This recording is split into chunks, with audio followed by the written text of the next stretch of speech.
प्रिय श्रोताओं, आपका अपने चैनल ज्ञान की दुनिया में स्वागत है। ज्ञान की दुनिया में आपको हर रोज नई नई जानकारी, पौराणिक कथाएं और आध्यात्मिक ज्ञान मिलता रहेगा। जय श्री कृष्णा दोस्तों। वीडियो में आगे बढ़ने से पहले हमारे चैनल को सब्सक्राइब करें और बेल आइकन को ज़रूर दबाएं। भगवान श्री राम कहते हैं, पति से दूर रहने वाली स्त्री कौन सा पाप करती है। मित्रों, अपने पति से दूर रहने वाली स्त्री कौन सा पाप करती है और स्त्री का वह कौन सा अंग है जो रात में बड़ा हो जाता है और दिन में छोटा हो जाता है। नमस्कार मित्रों, आज का वीडियो आपके लिए बहुत ही ज्ञानवर्धक और शिक्षाप्रद होने वाला है। आज हम आपको बताएंगे कि स्त्री का कौन सा अंग है जो रात को बड़ा हो जाता है और दिन में छोटा हो जाता है। यह कहानी बहुत ही ज्ञानवर्धक है, इसलिए आपसे निवेदन है कि इस वीडियो में अंत तक बने रहें। यह कहानी ध्यानपूर्वक सुने, आपके जीवन में बहुत काम आएगी। तो चलिए मित्रों, शुरू करते हैं कहानी को। और इस कहानी के माध्यम से आपको स्त्री के उस अंग के बारे में बताते हैं जो रात को बड़ा हो जाता है और दिन में छोटा हो जाता है। मित्रों, एक समय की बात है, माता सीता धरती लोक पर भ्रमण कर रही थी। तभी उन्होंने एक स्त्री को जंगल में देखा जो विवाहित स्त्री थी। वह स्त्री पराये पुरुष से संबंध बना रही थी। उस स्त्री को ऐसा करता देखकर माता सीता आश्चर्य में पड़ गई। तब माता सीता विचार करने लगी कि यह एक विवाहित स्त्री है, शादीशुदा स्त्री है और फिर भी पराये पुरुष के साथ संबंध स्थापित कर रही है। ऐसा करना एक विवाहित स्त्री के लिए ठीक नहीं है। यह बहुत ही गलत है और घिनौना कार्य है। स्त्रियां ऐसा क्यों करती हैं? जो स्त्री पति की लंबी आयु के लिए करवा चौथ का व्रत करती है, वो वही स्त्री पराये पुरुष के साथ संबंध स्थापित करे। यह विधाता का कौन सा खेल है? इसके बारे में मुझे जरूर जानना चाहिए। फिर माता सीता विचार करती हैं कि अब इसके बारे में मैं कैसे पता लगाऊं कि स्त्रियां ऐसा क्यों करती हैं। तभी माता सीता के दिमाग में आता है, क्यों न भगवान श्री राम से इस सवाल का जवाब पूछा जाए।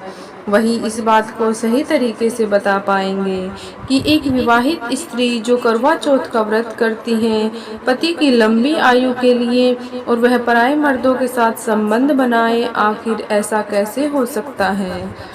मित्रों, इस रहस्य को जानने के लिए माता सीता भगवान श्री राम के पास पहुंच जाती हैं। माता सीता को चिंतित देखकर भगवान श्री राम कहते हैं, हे देवी, आज तुम्हारा चेहरा देखकर मुझे लगता है कि तुम कोई आश्चर्यजनक बात हमसे पूछने के लिए आई हो। अब तुम बताओ, क्या पूछना चाहती हो? तुम निसंकोच होकर पूछो।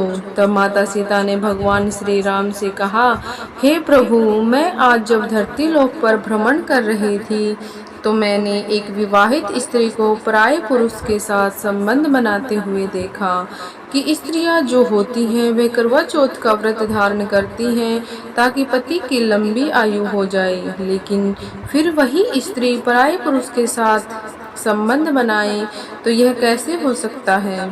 स्त्री का ऐसे काम करना बहुत गलत है। ऐसा स्त्री क्यों करती है? और साथ में हे प्रभु, इसके साथ ही मेरा आपसे यह सवाल है कि स्त्रियों का वह कौन सा अंग होता है जो रात में बड़ा हो जाता है और दिन में छोटा हो जाता है। मेरे यही दो सवाल हैं जो आपसे मैं जानने के लिए आई हूँ। इसलिए हे प्रभु, इन सवालों का जवाब देने की आप कृपा करें। मैं इस बात को समझना चाहती हूँ कि करवा चौथ का व्रत रखने वाली स्त्रियाँ यानी पतिव्रता बनने वाली स्त्रियाँ पराये पुरुष के साथ संबंध क्यों बनाती हैं? वे ऐसा क्यों करती हैं? और वह कौन सा अंग होता है जो रात में बड़ा और दिन में छोटा हो जाता है? इनका अर्थ क्या है और स्त्रियां अपने पति के साथ धोखा क्यों करती हैं? तो मित्रों, माता सीता की बात सुनकर भगवान श्री राम कहते हैं, हे देवी, तुमने आज जो यह प्रश्न मुझसे पूछे हैं, इनमें समस्त मानव जाति का कल्याण छुपा हुआ है। इसलिए मैं तुम्हारे इन प्रश्नों का जवाब एक छोटी सी कथा के माध्यम से बताता हूँ, लेकिन आपको ध्यान पूर्वक हमारी इस कथा को पूरा सुनना होगा। मित्रों, तब माता सीता जी वचन देते हुए कहती है, ठीक है प्रभु, मैं आपसे वचन देती हूँ कि आप जो भी कथा सुनाएंगे मैं उसे ध्यान पूर्वक सुनूंगी। अब आप अपनी कथा शुरू कीजिए और हमारी शंका का समाधान कीजिए।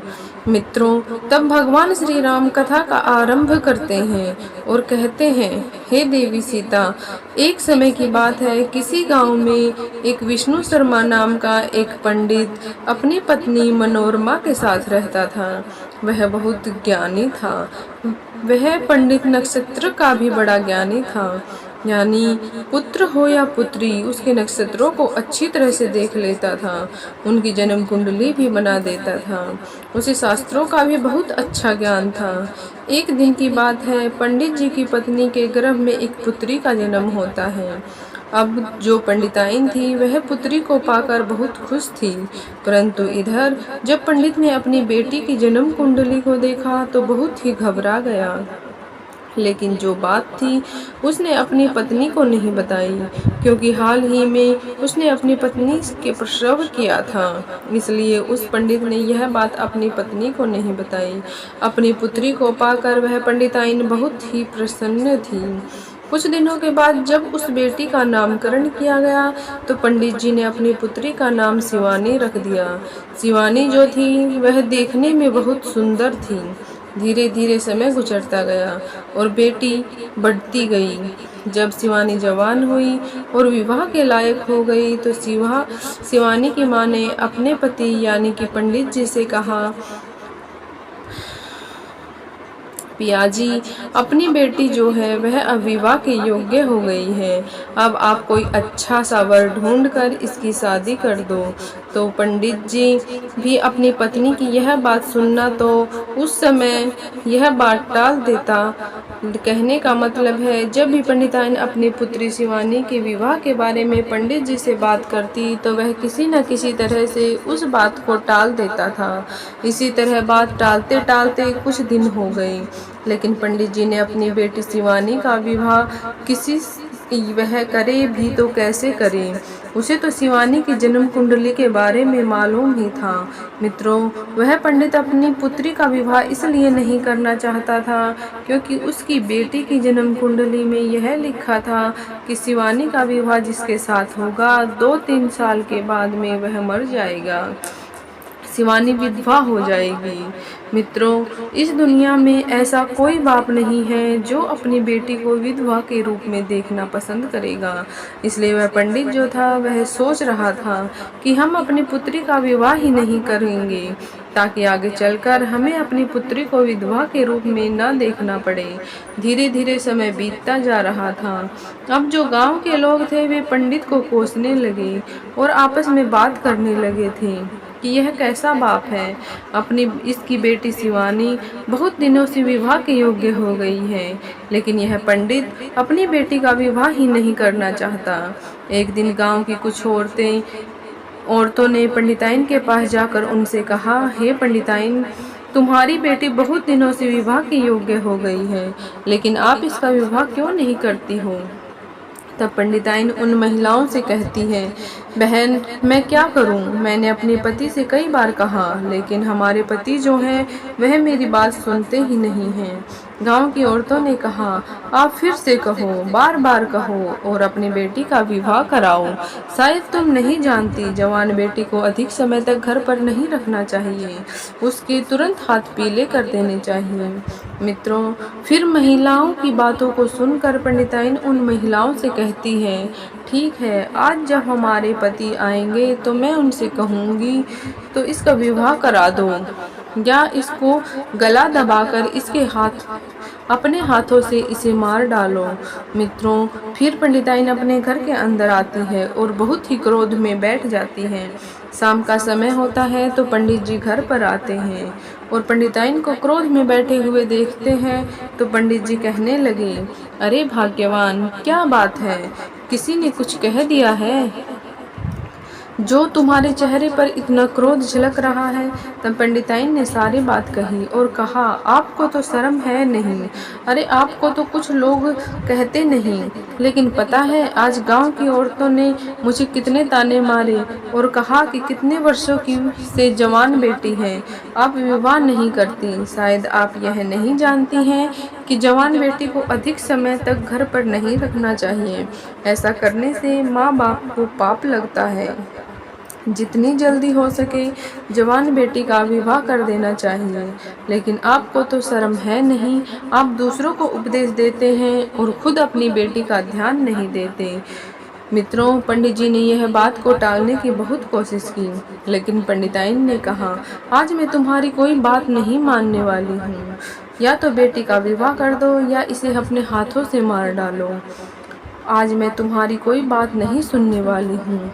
लेकिन मित्रों, जो बात थी वह बात पंडित जी ने अपनी पत्नी को बताता है और कहता है, ठीक है, अब तुम ज़्यादा ही जिद कर रही हो तो चलो मैं कोई अच्छा सा वर ढूंढ कर इसका विवाह कर दूंगा। फिर वह पंडित अपनी पुत्री शिवानी के लिए वर ढूंढने लगता है।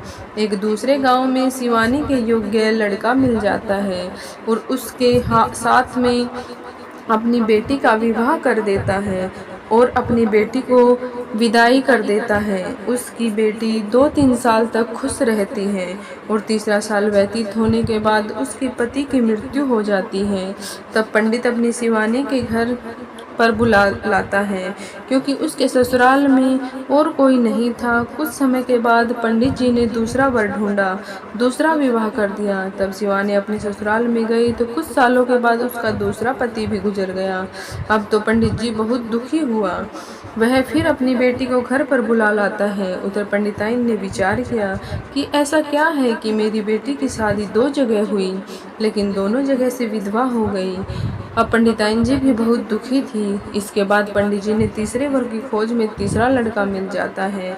जब तीसरे लड़के के साथ अपनी बेटी शिवानी का विवाह किया तब विदाई के समय पंडित जी ने अपनी पुत्री शिवानी से कहा, बेटी, तुम अपने ससुराल जा रही हो, चाहे दुखी रहो या सुखी रहो, चाहे तुम्हारे जीवन में कुछ भी हो, लेकिन स्वयं ही उस दुख को देखना। मेरे घर पर आज के बाद मत आना। यह समझ लेना कि तुम्हारे माता पिता इस दुनिया में नहीं हैं।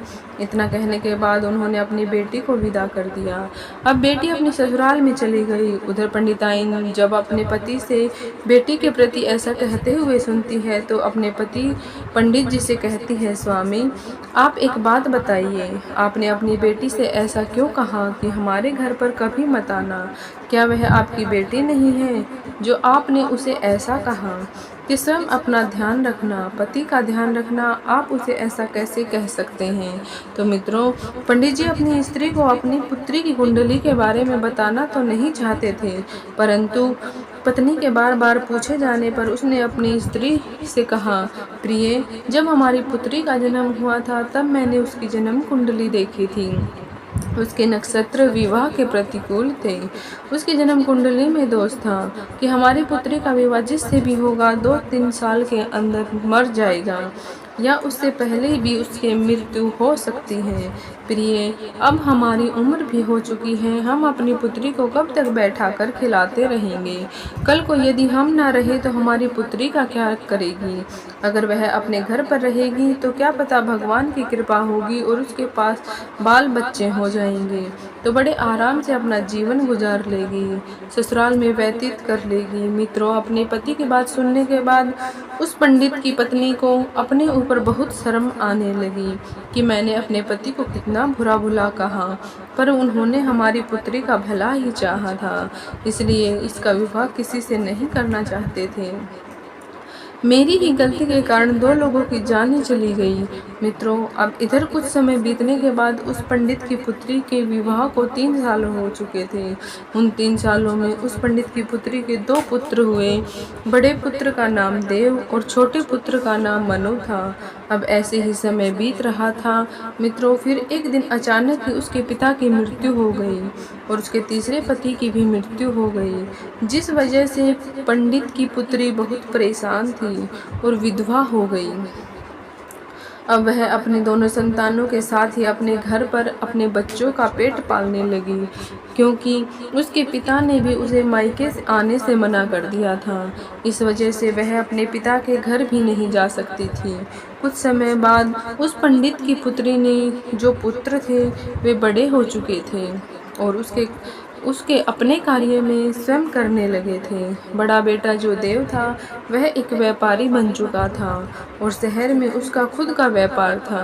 वह अनाज खरीदारी करता था और उसे घर में लाकर बेचता था। उसकी राशन की बहुत बड़ी दुकान थी। देव का एक बहुत बड़ा अच्छा मित्र था जिसका नाम घनश्याम था। वह उसके गांव के बगल वाले गांव में रहता था। देव का जो छोटा भाई था मनु, अभी वह पढ़ाई करता था। जब देव बड़ा हो गया, अपने पैरों पर खड़ा हो गया, तो उसकी माँ ने उसका विवाह पास के गांव की लड़की जिसका नाम छाया था उससे कर दिया। छाया बहुत ही शर्मीली लड़की थी। वह जितनी शर्मीली थी उतनी रूपवती भी थी। देव की पत्नी बनने के सारे गुण छाया के अंदर विद्यमान थे। छाया जिस गांव में रहती थी उसी गांव में घनश्याम रहता था। जब देव की शादी हो गई तो कुछ दिनों बाद देव फिर से व्यापार के सिलसिले में अपनी पत्नी छाया को गांव में ही माँ की सेवा के लिए छोड़ गया। अपने व्यापार को संभालने के लिए वह शहर चला गया। देव यह समझ गया था कि उसका छोटा भाई अभी पढ़ाई कर रहा है और उसकी पढ़ाई में कोई बाधा न आए और उसे खाना पानी मिलता रहे, जिससे वह समय पर सारे कार्य कर पाए। उसकी माँ की उम्र हो चुकी थी, जिससे उन्हें भी कार्य करने में तकलीफ होती थी। इसलिए ही देव ने अपनी पत्नी छाया को गाँव में छोड़ने का फैसला किया था। जब भी छाया को कुछ चाहिए होता था तो देव घनश्याम को कहकर छाया को सामान दिलवा दिया करता था। यदि छाया को कहीं आना जाना होता था तो देव घनश्याम को कहकर छाया को उस जगह पर पहुंचा दिया करता था। छाया भी शुरुआत में अपनी सासू माँ की बहुत सेवा करती थी और अपने पति देव से प्रेम करती थी और समय ऐसे ही बीत रहा था मित्रों। फिर इधर माता सीता को कथा सुनाते हुए भगवान श्री राम कहते हैं, देवी अचानक से एक दिन घनश्याम देव के घर आया। उस दिन देव की पत्नी छाया घर पर कोई कार्य कर रही थी। तब उसने बाहर से आवाज़ लगाई, अरे भाभी कहाँ हो, बाहर निकल कर आओ। आपके पिताजी की तबीयत बहुत खराब है और उन्होंने मुझे आपके पास भेजा है। वे आपसे मिलना चाहते हैं। जब छाया ने घनश्याम की इतनी बात सुनी तो वह भागती हुई घनश्याम के पास पहुंची। इतने में छाया की सास भी आ जाती है। जब घनश्याम को बाहर देखती है तो घनश्याम के घर आने का कारण पूछती है। तब घनश्याम कहता है, छाया भाभी के पिता की तबीयत बहुत खराब है, उन्होंने शीघ्र ही इन्हें लाने के लिए भेजा है, इसलिए मैं यहाँ आया हूँ। जब छाया की सास ने घनश्याम की बात सुनी तब वे छाया से कहने लगी, तुम जल्दी जाओ और अपने पिता की देखरेख करो। मित्रों फिर आगे भगवान श्री राम कहते हैं, हे देवी। तभी छाया घनश्याम के साथ उसकी घोड़ा गाड़ी में बैठकर अपने गांव की ओर चल देती है। तब घर जाकर अपने पिता को अच्छे से देखा और उसकी देखभाल की। धीरे धीरे उसके पिता स्वास्थ्य में सुधार आने लगा। उधर छाया का पति तो बाहर रहता था। छाया अपने मायके आ चुकी थी, इसलिए वह अपने पिता की देखरेख में लगी थी। उधर घनश्याम भी रोजाना छाया के पिता का हाल लेने के लिए छाया के घर पर आ जाया करता था। छाया को घनश्याम के अंदर अब अच्छाई दिखने लगी। अब उसे घनश्याम के प्रति लगाव होने लगा था। वह मन ही मन घनश्याम से प्रेम कर बैठी थी, परंतु घनश्याम के मन की खोट को ना जान सकी, क्योंकि घनश्याम एक अय्यासी लड़का था। वह कोई काम धाम तो करता नहीं था, बल्कि उसे तो जुए की लत पड़ चुकी थी। साथ में वह स्त्रियों के साथ भी गमन करता था। वह अपनी वासना की पूर्ति के लिए वेश्याओं के पास जाता था। छाया को यह बात पता नहीं थी। उसकी नज़र में उसके ऊपर आ चुकी थी। इधर छाया ने भी घनश्याम से प्यार करने लगी थी। अब छाया के पिता ठीक हो चुके थे, लेकिन छाया तो कुछ अलग ही सोच में बैठी थी। घनश्याम रोज छाया के घर पर आया करता था, इसलिए छाया और घनश्याम रोज ही घूमने के लिए जाया करते थे। एक दिन जब वे दोनों घूमने गए हुए थे, तब छाया ने घनश्याम से कहा, घनश्याम, अगर तुम मेरी बात का बुरा ना मानो तो मैं तुमसे एक बात पूछना चाहती हूँ। तब घनश्याम ने छाया से कहा, कहो भाभी जी, मैं आपकी बात का कभी बुरा नहीं मानूंगा। आज तक बुरा नहीं माना तो फिर अब क्यों मानूंगा। घनश्याम ने ऐसा जताते हुए बोला कि जैसे मैं दूध का धुला हुआ हूँ। फिर भगवान श्री राम कहते हैं, हे देवी, जब घनश्याम के मुंह से छाया ने भाभी शब्द सुना तो वह गुस्से से बोली, घनश्याम, आज के बाद कभी भी तुम मुझे भाभी कहकर नहीं बुलाओगे, अन्यथा यह तुम्हारे लिए अच्छा नहीं होगा। फिर घनश्याम ने कहा, ठीक है, लेकिन फिर मैं आपको क्या कहकर बुलाऊं। अब घनश्याम की बात टालते हुए छाया ने कहा, घनश्याम, सच बात तो यह है कि मैं तुमसे बहुत प्रेम करती हूँ। इतना प्रेम करती हूँ जितना किसी से नहीं करती। जैसे ही घनश्याम ने छाया के मुंह से प्रेम शब्द सुना तो उसके मन में खुशी के लड्डू फूटने लगे। उसका मन खुशी से प्रफुल्लित हो गया, गदगद हो गया कि चलो अब तो मेरा काम बन गया। अब वैसा के पास जाने की ज़रूरत नहीं पड़ेगी और मेरे पैसे जो खर्च होते थे अब वह भी बच जाएंगे। घर बैठे मैं भोग विलास कर पाऊंगा। घनश्याम को छाया को पहले से ही चाहता था कि मैं उससे प्रेम कर लूं, और अब तो वैसा ही हुआ। अब धीरे धीरे बात बढ़ती गई। छाया घनश्याम के प्यार के जाल में फंसती गई। अब धीरे धीरे बात इतनी बढ़ गई कि सच में उन दोनों के बीच भोग विलास होना शुरू हो गया। कुछ दिन बाद जब छाया के ससुराल से बुलावा आया तो घनश्याम से मिलने के लिए छाया ने उसे फिर से एक दिन झोपड़ी पर बुलाया।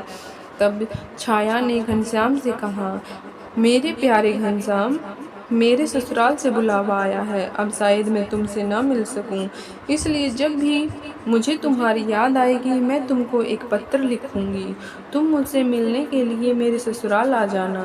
मित्रों, अब घनश्याम वासना का आदी तो था ही, इसलिए छाया की बात को मान लेता है और छाया घनश्याम से इतना कहकर घर आ जाती है।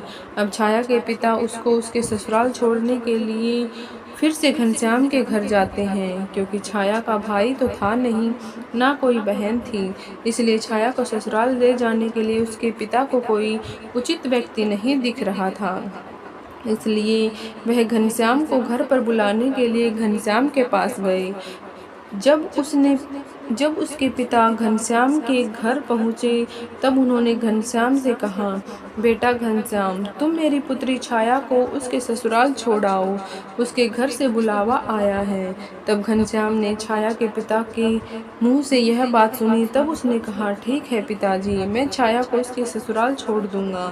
मित्रों, फिर आगे भगवान श्री राम कहते हैं, हे देवी, अब क्या था। घनश्याम छाया को उसके ससुराल छोड़ने के लिए अपनी घोड़ा गाड़ी में बिठाकर ले जाता है। अब दोनों घोड़ा गाड़ी में बैठकर जंगल के कच्चे रास्ते से होते हुए छाया के ससुराल पहुंच जाते हैं।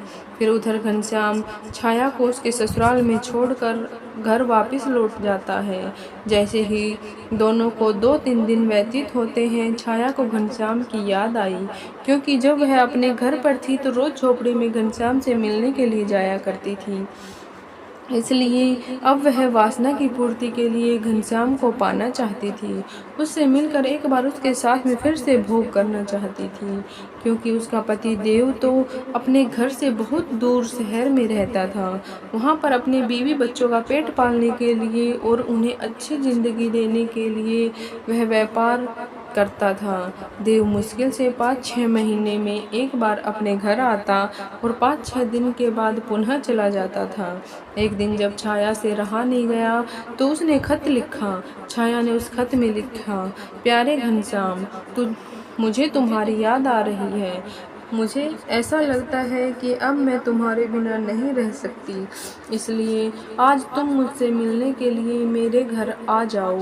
अब क्या था। घनश्याम को छाया का खत मिला तो वह फौरन उससे मिलने के लिए उतावला होकर चल दिया। उधर छाया भी अपने गांव से बाहर आ चुकी थी। जब घनश्याम छाया के ससुराल जा रहा था तभी घनश्याम को छाया रास्ते में मिल गई। अब घनश्याम और छाया दोनों वहां साथ साथ घूमने के लिए चल दिए। छाया की सास को यह सब पसंद नहीं आ रहा था कि उसकी बहू किसी पराये पुरुष के साथ ससुराल में ही घूमे। अपने मायके में घूमे तो एक अलग बात थी, परंतु वह तो ससुराल में ही किसी पराये पुरुष के साथ घूम रही थी। वह उसे बुलाने आता था तो भी छाया सास पसंद नहीं था। मित्रों, फिर आगे भगवान श्री राम को कथा सुनाते हुए कहते हैं कि आप जो देख कर आ रही हो उसी स्त्री की कहानी मैं आपको सुना रहा हूँ। अब आगे सुनो। उधर घनश्याम भी छाया से मिलकर चला जाता है। फिर 2-3 दिन बाद वह वापस आता है। जब यह घटना 5-6 बार हुई तब उसकी सास ने एक दिन छाया से कहा कि छाया, ऐसा नहीं चलेगा। जब तक मेरा पुत्र अब घर नहीं आता है तब तक तुम घर पर किसी को नहीं बुला सकती, चाहे वह तुम्हारे मायके से आने वाले तुम्हारे पिता हों या और कोई हो। मित्रों, जब छाया ने अपनी सास की यह बात सुनी तो वह बहुत क्रोधित हुई, लेकिन कुछ बोल ना सकी। अब अगले दिन छाया ने घनश्याम को खत लिखा कि घनश्याम, अब तुम मुझसे मिलने के लिए कुछ दिन बाद आना, क्योंकि मेरी सास को मुझ पर शक होने लगा है। जब मेरी सास घर पर नहीं रहा करेगी तभी मैं तुमको बुलाऊंगी। मित्रों, फिर इसी बीच छाया की सास एक दिन 5 दिनों के लिए तीर्थ स्थल पर चली जाती है। फिर क्या था, अब तो छाया को जैसे छूट ही मिल गई हो। अब वह फटाफट घनश्याम को बुलाती है और उसके साथ घर में ही संबंध स्थापित करती, और जब उसके देवर की स्कूल की छुट्टी होती थी तो उसके आने से पहले ही घनश्याम को घर से बाहर निकाल देती थी। एक दिन की बात है, जब छाया ने घनश्याम को अपने घर बुला रखा था तभी अचानक से छाया का देवर मनु वहां पर आ जाता है। तब वह देखता है कि उसकी भाभी छाया घनश्याम को रसोई घर में बैठाकर खाना परोस रही है। मनु को घनश्याम के चरित्र के बारे में सब कुछ पता था। वह जानता था कि घनश्याम किस प्रकार का लड़का है और वह कौन कौन से कार्य करता है। इसलिए मनु ने अपनी भाभी से कहा कि भाभी, आप किसी ऐरे गहरे को इस प्रकार घर में नहीं बुला सकती हैं, और शायद आप इसके चरित्र के बारे में भी नहीं जानती हैं, तभी तो आप इससे बड़े प्रेम से बातें करती हो और इसके साथ घूमती हो। यह आप बहुत गलत कर रही हो। आप इसका साथ छोड़ दो, नहीं तो मैं आपकी शिकायत भैया से कर दूंगा। मित्रों, फिर भगवान श्री राम कहते हैं कि देवी, जब घनश्याम ने मनु को ऐसी बात सुनी तो वह गुस्से में वहां से चला गया। छाया को अपने देवर मनु की बात पसंद नहीं आई। छाया तुरंत भागकर बाहर गई और घनश्याम से बोली, घनश्याम, तुम गुस्सा मत होना, मैं मनु को सबक अवश्य सिखाऊंगी। घनश्याम ने कहा, ठीक है छाया, अगर तुम ऐसा कहती हो तो ठीक है, अन्यथा अब मैं यहाँ कभी नहीं आऊंगा। इतना कहकर घनश्याम वहां से चला जाता है और इधर छाया भी अंदर घर में पहुंच गई। वह सोचने लगी, अगर मनु घर पर रहेगा तो जरूर ही मेरे और घनश्याम के बीच रुकावट बनेगा। मैं एक काम करती हूँ, इसको जहर देकर मार देती हूँ, तब हमारे बीच की रुकावट और यह कांटा हमेशा के लिए निकल जाएगा। मित्रों, फिर भगवान श्री राम कहते हैं कि हे देवी सीता, छाया अपने मन में यही सोच करके अगले दिन जब वह खाना बना रही थी तो उसने खाना बाहर निकाल लिया और उसने अपने देवर के खाने में जहर मिला दिया। जब मनु ने खाना खाया तो उसकी मृत्यु हो गई। अब कोई नहीं जान पाया कि मनु की मृत्यु कैसे हुई। मनु की माँ बहुत दुखी होती है। उधर छाया मन ही मन बहुत खुश हो रही थी कि चलो, अब तो मेरे और घनश्याम के बीच का कांटा हमेशा के लिए मिट गया। अब हमारे प्यार के बीच में कोई नहीं आएगा। जब यह बात शहर में देव को पता चली तो वह कामकाज को छोड़ करके तुरंत अपने गांव लौट आता है, और गांव पहुंचकर जब उसने अपने भाई मनु को मृत अवस्था में देखा तो उसके प्राण पसीज गई, क्योंकि वह अपने भाई के लिए ही तो बाहर रहा था कि उसे अच्छी शिक्षा दे सके और उसे अच्छा खाना दे सके। इसलिए ही उसने अपने पत्नी को घर पर छोड़ रखा था। कि उसे खाना ना बनाना पड़े, घर का काम ना करना पड़े और अपने भविष्य की उसे चिंता ना करनी पड़े, ताकि वह पढ़ाई पर ध्यान दे पाए। लेकिन उसका भाई तो मर चुका था।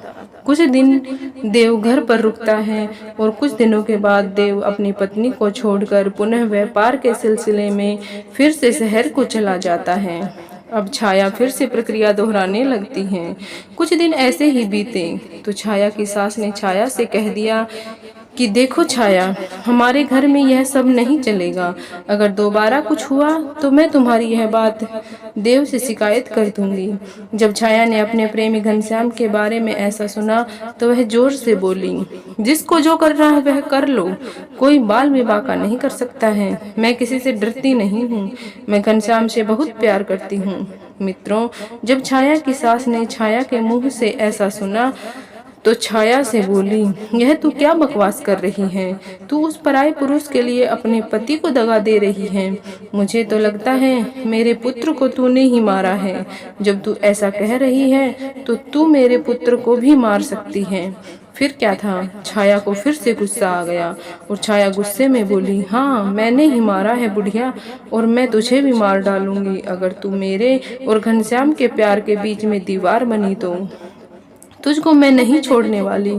मित्रों, फिर अचानक से एक दिन देव को पता चल गया कि उसकी माँ की मृत्यु हो गई है। तो वह सब कुछ छोड़कर चला आता है और देखता है कि उसकी माँ की मृत्यु हो चुकी है। जब छाया का पति छाया से पूछता है तो वह कुछ नहीं कहती, लेकिन देव को अब छाया के ऊपर शक हो रहा था। देव के बार बार पूछने पर छाया जो है वह सब सच बता देती है कि मैं घनश्याम के नाम के लड़के से प्यार करती हूँ और आपका भाई और आपकी माँ मेरे प्यार के बीच में रुकावट बन रहे थे, इसलिए मैंने खाने में जहर मिलाकर बारी बारी उनको मार दिया। और हाँ, मैं घनश्याम से बहुत प्यार करती हूँ, उसके बिना नहीं रह सकती हूँ। मित्रों, जैसे देव ने अपनी पत्नी के मुंह से यह बात सुनी तो घनश्याम से प्यार करती हूँ, जो वह घनश्याम देव का बहुत ही अच्छा दोस्त था। देव ने अपनी पत्नी छाया से कुछ नहीं कहा, बस इतना कहा कि अब तुम ऐसा करो, जितना जल्दी हो सके तुम मेरे घर से निकल जाओ और अपने प्रेमी घनश्याम के पास चली जाओ, क्योंकि वही तेरे लायक है और वही तेरी देखभाल करेगा। मित्रों, फिर क्या था? अब तो छाया को छूट मिल चुकी थी। उधर घनश्याम भी आ चुका था। छाया घनश्याम के साथ घर पर जा पहुंचती है। कुछ दिन तक तो सब कुछ ठीक था, लेकिन कुछ दिन के बाद छाया को पता चला कि घनश्याम बहुत ही नीच जाति का व्यक्ति है। वह पराई औरतों पर गंदी नजर रखता है और उसके यहाँ बकरी का एक तबेला है और वह बकरी भी चराता है। अब तो छाया अपने प्रेमी घनश्याम के साथ बकरी चराने लगी और अपने भाग्य को कोसने लगी। कहने लगी कि कहाँ फंस गई? अरे, मैं तो एक रानी की तरह अपना जीवन व्यतीत कर रही थी, कहाँ वासना के चक्कर में फंसकर मैंने अपने पैरों पर कुल्हाड़ी स्वयं ही मार ली है। अब मेरा बुढ़ापा कैसे कटेगा? मित्रों, फिर भगवान श्री राम कहते हैं कि हे देवी, यही सोच सोच कर छाया अपना माथा पीट रही थी और अपने किए पर पछता रही थी। उधर देव ने एक अच्छी सी स्त्री को देखकर विवाह कर लिया और दोनों साथ साथ रहने लगे। उधर छाया का घनश्याम के साथ बहुत बुरा हाल था। वह अपने भाग्य को बार बार कोस रही थी। यदि उसने देव को धोखा न दिया होता तो आज एक दिन रानी की तरह राज्य कर रही होती। फिर भगवान राम कहते हैं कि हे देवी, स्त्री को आज तक ना कोई समझ पाया है और ना कोई समझ पाएगा। स्त्री एक ऐसा मायाजाल है जो समय आने पर बदल जाता है। स्त्री अपनी हो या पराई, उस पर कभी भी भरोसा नहीं करना चाहिए। मित्रों, भगवान श्री राम आगे कहते हैं कि हे देवी, मैं खुद पता नहीं लगा सकता कि स्त्री के अंदर क्या चल रहा है। हमने स्त्री को बनाया जरूर है, लेकिन फिर भी मैं स्त्री के अंदर की बात नहीं जान सकता, और इस संसार में ऐसा कोई नहीं है जो स्त्री के मन की बात को जान सके। स्त्री कितनी भी भरोसेमंद क्यों ना हो, फिर भी उस पर भरोसा नहीं करना चाहिए। पता नहीं किस वक्त धोखा दे जाए। जो आप दृश्य देख कर आ रही हो, इसी से पता नहीं कितनी स्त्रियां पतिव्रता होने का नाटक अपने पति के सामने करती हैं और गैर मर्दों के साथ संबंध स्थापित करती हैं। मित्रों, पहले सवाल का जवाब जो था वह माता सीता को मिल चुका था। उसके बाद भगवान श्री राम कहते हैं, हे देवी, साथ ही साथ मैं आपको यह भी बता दूं कि कौन सी स्त्री है, वह कौन सा पुरुष है जिससे व्यक्ति को हमेशा दूर रहना चाहिए। तो जो वह एक स्त्री पराये पुरुष के साथ संबंध स्थापित करती हैं, उसके साथ उठती बैठती हैं और अपने घर को छोड़कर दूसरे के घर पर ध्यान देती हैं, अपने को पराया और पराये को अपना समझती हैं, तो ऐसी स्त्री से हमेशा हर पुरुष को बचकर रहना चाहिए। ऐसी स्त्री हमें अवश्य ही ऐसे जाल में फंसा देगी जहां से निकलना अत्यंत कठिन हो जाता है। मित्रों, भगवान राम कहते हैं, देवी आइए, अब मैं तुम्हें दूसरे सवाल का जवाब देता हूँ कि स्त्री का वह कौन सा अंग है जो रात को बड़ा हो जाता है और दिन में छोटा हो जाता है। तो स्त्री का वह अंग है आँख की पुतली। आँख की पुतली जो होती है वह दिन में सिकुड़ जाती है, यानी छोटी हो जाती है, और जब आँख खुलती है तो वह प्रकाश देखती है, यानी जब प्रकाश के समक्ष आँख पहुँचती है तो आँख की पुतली सिकुड़ जाती है, यानी छोटी हो जाती है, और जब रात को सोते समय आँख बंद हो जाती है तब वही पुतली बड़ी हो जाती है। तो देवी, मैंने तुम्हें तुम्हारे दोनों प्रश्नों के उत्तर दे दिए हैं। तो मित्रों, अपने दोनों प्रश्नों का जवाब पाकर माता सीता प्रसन्न हो जाती हैं, फिर से भ्रमण करने के लिए निकल जाती हैं। मित्रों, अगर यह कहानी आप लोगों को पसंद आई हो तो कमेंट बॉक्स में सृष्टि के पालनहार भगवान श्री राम की सदैव ही जय हो लिख करके वीडियो को लाइक करके हमारे चैनल को सब्सक्राइब करके बेल आइकन को प्रेस कर लीजिए, जिससे आप सभी लोगों को प्राचीन कथाएं और कहानियां सबसे पहले प्राप्त हो सकें। धन्यवाद।